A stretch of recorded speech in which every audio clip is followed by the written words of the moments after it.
Você conhece a história do Peter Pan? No vídeo de hoje eu vou falar sobre 3 coisas que chamaram muito a minha atenção quando eu li a história de verdade.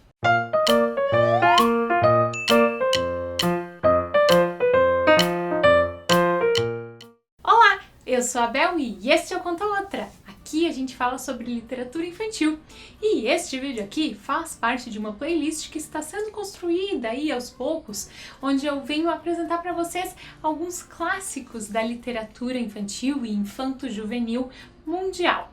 Nessa playlist já temos o Pinóquio, já temos a Mary Poppins e agora o Peter Pan. Ah, e tem as Mil e Uma Noites também. E, se vocês conseguem ver aqui na minha estante, temos aqui uma visão do futuro, né? Aqui vários livros que estão na lista para serem lidos e virem aqui pro canal também. Já falei para se inscrever no canal? Não, né? Então se inscreve no canal e ativa as notificações e me acompanha lá no Instagram, bel.contaoutra, porque lá sempre surgem primeiro os novos projetos. Recentemente eu li este livro aqui, Peter Pan, de J.M. Barrie.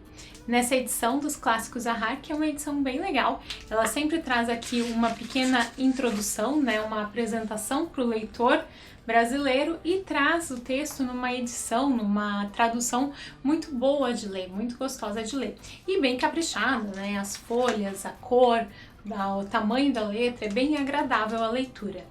Antes de falar sobre o Peter Pan e sobre as 3 coisas, os 3 aspectos que chamaram a minha atenção na história, quero falar um pouquinho sobre o autor. Eu escrevi já sobre as minhas impressões da leitura lá no blog, vou deixar o link do texto aqui embaixo, mas eu não tinha ainda pesquisado um pouco sobre o autor antes de escrever. Foi bem assim, terminei de ler o livro, tive um momento de reflexão e escrevi um pouco. E aí hoje eu fui dar uma estudada, né, uma pesquisada sobre o autor e eu descobri algumas coisas bem interessantes e bem malucas, na verdade. J.M. Barrie, ele nasceu em 1860, nasceu na Escócia e ele tinha mais 9 irmãos, eram 10 crianças em casa e ele era o 9º filho, né, um dos menorzinhos. E quando ele tinha uns 7 anos, um dos irmãos dele, que pelo que eu pesquisei era assim o querido filho da mamãe, ele acabou morrendo de uma forma trágica, né, uma criança morrendo sempre é uma tragédia, e a mãe dele caiu em depressão, né? Ela teve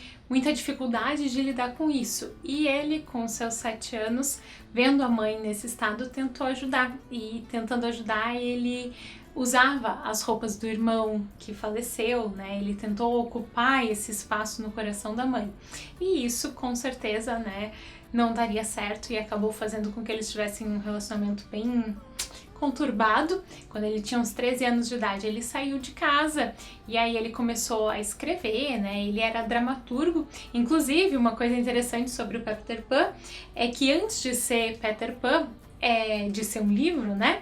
Era uma peça de teatro que estreou em 1904. E só depois, em 1911, ele virou livro. E inicialmente até toda a obra, né, desse autor era para o público adulto. E esse livro acabou então pegando ali o público infantil. Mas além dele ter esse relacionamento complicado com a mãe, ele também teve um relacionamento complicado com a esposa, assim. Ele foi casado, mas o relacionamento dele com a esposa não era muito legal, ele era um pouco rejeitado. E ele teve um relacionamento muito interessante, assim, e que trouxe muita inspiração para essa história aqui com uma outra família. Um casal que tinha vários filhos e ele se aproximou muito dessa família, né? Ele brincava muito com as crianças, ele contava histórias para essas crianças e os pais dessas crianças acabaram falecendo cedo e ele se tornou tutor delas. E quando eu tava lendo isso, eu fui me dando conta de que eu já tinha ouvido essa história antes, porque essa história foi contada num filme de 2004 com Johnny Depp e a Kate Winslet. O nome do filme é Em Busca da Terra do Nunca. Eu vou deixar também o nome direitinho ali embaixo na descrição do vídeo, tá? E nesse filme, que já faz muito tempo que eu vi, eu nem lembro mais tantos os detalhes, assim, mas conta bastante sobre esse relacionamento estranho dele com essas crianças de outra família. Bom, no fim, a vida dessas crianças e a vida dele foi bem trágica, assim, é uma história triste. Mas o livro é muito legal. Vamos falar do livro então. Eu li bem recentemente e eu adorei a leitura. Achei uma leitura muito gostosa, um texto muito gostoso de ler. Eu já conheci a história por causa do filme, que eu não lembro quando foi lançado, 2013? Tem um filme que foi lançado no início dos anos 2000 e eu vi ele numa aula de espanhol. Eu não lembro se eu vi esse filme de novo em outro momento, mas eu vi ele em espanhol, né, numa aula de espanhol na escola, e ficou muito forte, assim, porque eu achei muito legal. E lendo o livro, me lembrava muito das imagens, assim, pelo que eu lembro do filme, é bem fiel, assim, não tem nada que não tenha sido abordado lá no filme, nada assim que me soou diferente e novidade. Mas ler, a leitura sempre é mais legal, né? E eu acho que esse livro aqui, ele é muito interessante para uma leitura compartilhada, especialmente entre mães e filhos, sabe? Uma leitura em voz alta e uma leitura entre a família, porque além de ser gostoso para ler, né? Gostoso sonoramente falando, assim, uma leitura gostosa de ouvir, é uma história que fala sobre 3 coisas muito interessantes. Ele fala sobre a Terra do Nunca, que é aquele lugar onde a nossa imaginação, né, aonde a gente vai, as crianças vão quando elas têm um tempo ocioso, um tempo de criar, um tempo de imaginar, é aquele lugar onde as coisas, a fantasia vira realidade, né? De acordo com o livro, com a história, o jeito como o autor vai conversando com a gente, esse é um lugar que todas as crianças conhecem e que elas vão deixando, né, de conhecer, vão esquecendo conforme elas vão crescendo e vão parando de acreditar.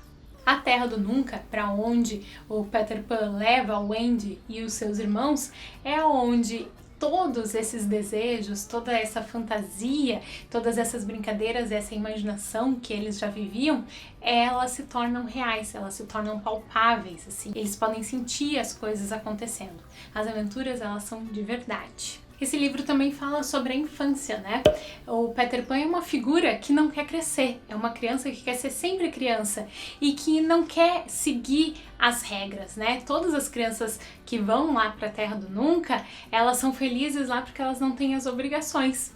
Elas não precisam ir para a escola, elas podem dormir sem tomar banho, né? Elas podem ficar acordadas até mais tarde. E o livro traz muito essas coisas assim que são, né, do universo infantil, essa vontade de ser livre, esse jeito de se jogar com tudo. E tem uma parte também, um trecho muito bonito que fala sobre como as crianças se sentem diante da injustiça, né? Como elas se sentem quando elas veem a injustiça pela primeira vez. Se vocês quiserem ler, tá escrito lá no blog. Mas o trecho fala que as crianças, quando elas se deparam com uma injustiça, quando elas sofrem uma injustiça pela primeira vez, elas ficam sem reação. Quando elas perdem a confiança em algum adulto, elas nunca mais vão ser as mesmas com essa pessoa. Claro, elas vão, né, vão deixar aquilo passar, mas nunca mais vai ser o mesmo. Só que isso não acontece com o Peter Pan, porque o Peter Pan é uma criança que nunca cresce e ele também nunca amadurece. Então sempre que acontece algum momento assim em que ele é enganado, em que ele sofre uma injustiça, ele fica chocado como se fosse a primeira vez e depois ele esquece. E de fato, quando acontece de novo, é como se fosse a primeira vez, né? Ele não vai criando aquela casquinha. E é por isso que ele consegue se manter sempre jovem, né? Se manter sempre criança, sempre com essa inocência. Bom, inocência até ali, né? Porque é uma história cheia de aventuras e como aventuras tem muita morte, né? Tem espada, tem sangue, tem bicho que come, tem um monte de coisa, mas eu acho bem tranquilo, assim, isso dentro da história, porque são aventuras ali bem da fantasia e nada também é muito explorado, né? É um livro bem legal. E o terceiro aspecto que me chamou muito a atenção, e esse acho que foi o que mais me chamou a atenção agora, é a valorização que toda a história dá pra mãe, pro papel de mãe. Porque quando as crianças... Bom, eu não tenho muitos detalhes da história porque eu imagino que todo mundo conheça mais ou menos, né? A história do Peter Pan. O Peter Pan é aquele gurizinho que é criado pelas fadas lá na Terra do Nunca. E aí um dia ele vai lá na casa da Wendy, do Michael e do John, né? Do Miguel e do João. E leva eles pra Terra do Nunca com eles. E aí os pais deles sofrem horrores, né? Porque os filhos se perderam, os filhos foram embora, mas aí as crianças vão lá viver na Terra do Nunca, e lá tem muitas outras crianças, as crianças perdidas, né, que são meninos em geral, que caem do carrinho quando a babá não tá vendo, e vão lá pra Terra do Nunca. E aí eles vivem várias aventuras e depois, né, as coisas vão acontecendo. Enfim. Quando a Wendy chega na Terra do Nunca, todos os outros meninos, todas as outras crianças pedem para ela ser a mãe delas. E isso eu achei muito interessante, porque as crianças, elas gostam de estar lá, né? Elas gostam de não ter regras, elas gostam de ser livres assim, mas elas sentem falta da mãe. Elas sentem falta do carinho, elas sentem falta do cuidado. Aí, tem outros momentos na história em que ele fala que as crianças têm vergonha das mães por alguns motivos, assim, e zombam delas, e implicam com as mães, mas na verdade as crianças querem mães, né? Todo mundo quer. Inclusive o Capitão Gancho quer que a Wendy seja mãe dele em algum momento da história. E é por isso que eu acho que esse livro é legal para uma leitura compartilhada entre mães e filhos. É um livro bem especial. Com certeza vai ser uma história que vai marcar a vida de vocês. E por hoje é isso, espero que você tenha gostado. Se você quiser olhar os outros vídeos que tem assim sobre clássicos da literatura infantil, vou deixar a lista aqui seguindo. Muito, muito, muito obrigada por assistir o vídeo até aqui. A gente se vê no próximo. Boas leituras e boas histórias. Tchau!